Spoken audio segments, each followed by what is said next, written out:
Randy Orton in 2009 was Satan himself.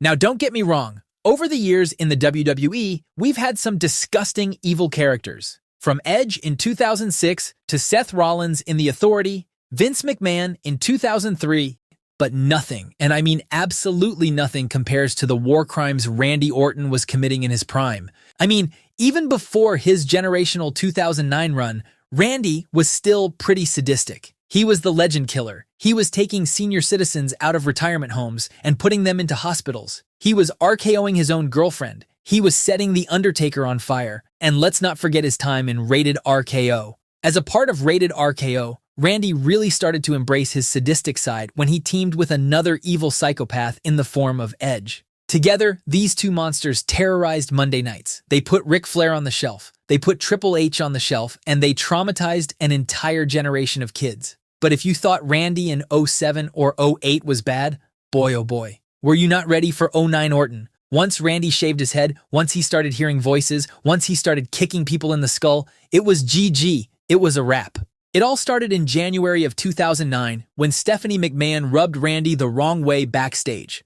Vince was out in the ring having a family reunion with his daughter, and out comes this psychopath, this absolute menace, and starts insulting Stephanie in front of her own father. He starts calling Stephanie worthless, and that she would be nothing if she wasn't a McMahon. This gets Vince all riled up. He's about to do the yeah!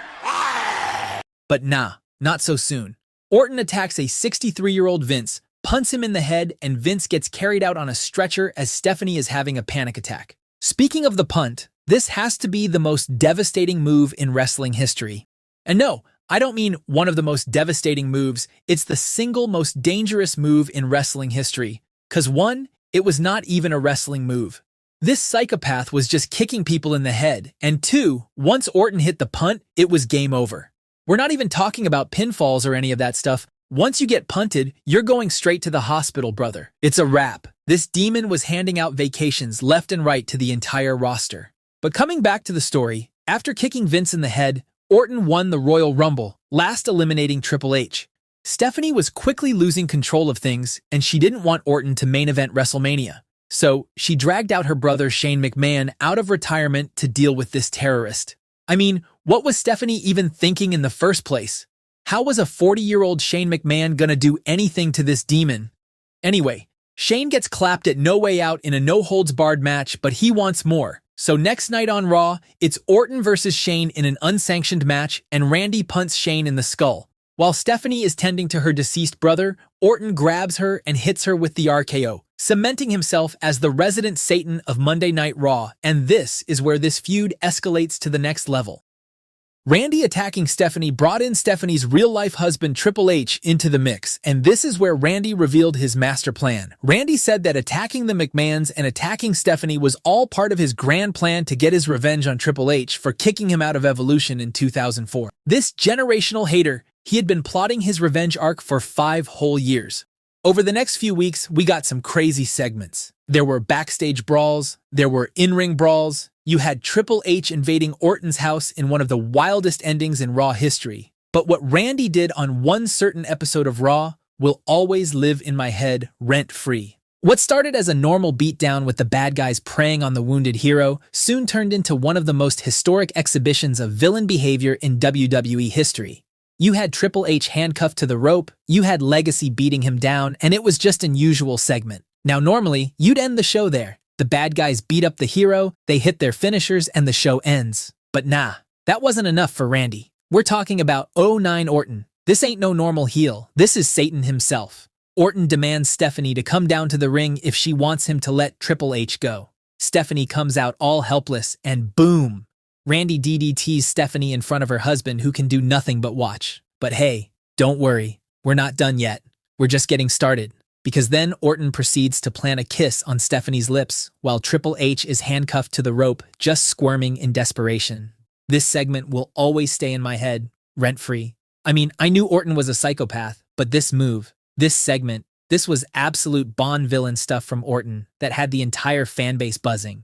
It's a shame that they had an absolute stinker at WrestleMania, with Triple H getting the win. Now, usually in a Triple H feud, this is where you have him bring out the shovel and bury his opponent, but not in case of 09 Orton. Next month at Backlash, Orton won the WWE title when Legacy defeated Triple H, Shane McMahon, and Batista in a six-man tag match in the main event after Orton punted Triple H in the Dome and put him on the shelf. With Triple H out of the picture, Batista, who had just made his return a month ago, emerged as Orton's new challenger. The former Evolution buddies would get into a feud with Orton, managing to retain using his slimy tactics at Judgment Day, but Batista would defeat Orton in a steel cage match at Extreme Rules to win the title. The Animal was back, the Animal was unleashed, and it was time for another generational Batista title run, right?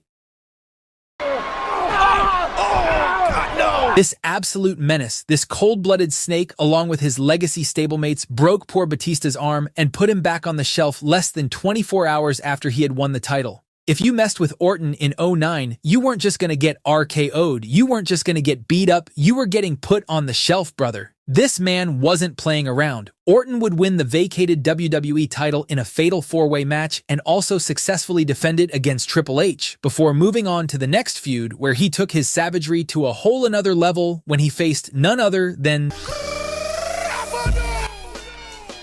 Cena. And Orton had already squared off multiple times before this in 2007 and 2008. Orton had punted Cena's dad, he had put Cena on the shelf, and Cena thought he was familiar with Orton's game. Well, he was not. Not even Super Cena could have prepared for the absolute monster Orton had become in 2009. At SummerSlam 2009, Randy Orton reached new levels of sliminess when he used every single underhanded tactic to retain the title that you could think of. First, Orton shoved the referee to get himself disqualified. Then, he got himself intentionally counted out, but Vince restarted the match once again. Then, he used the ropes to pin Cena and the match gets restarted again. So in a last-ditch attempt, in one last desperate act, Orton resorts to committing sorcery. He has Ted DiBiase's brother spawn out of nowhere and cause a commotion that leads to him retaining the title.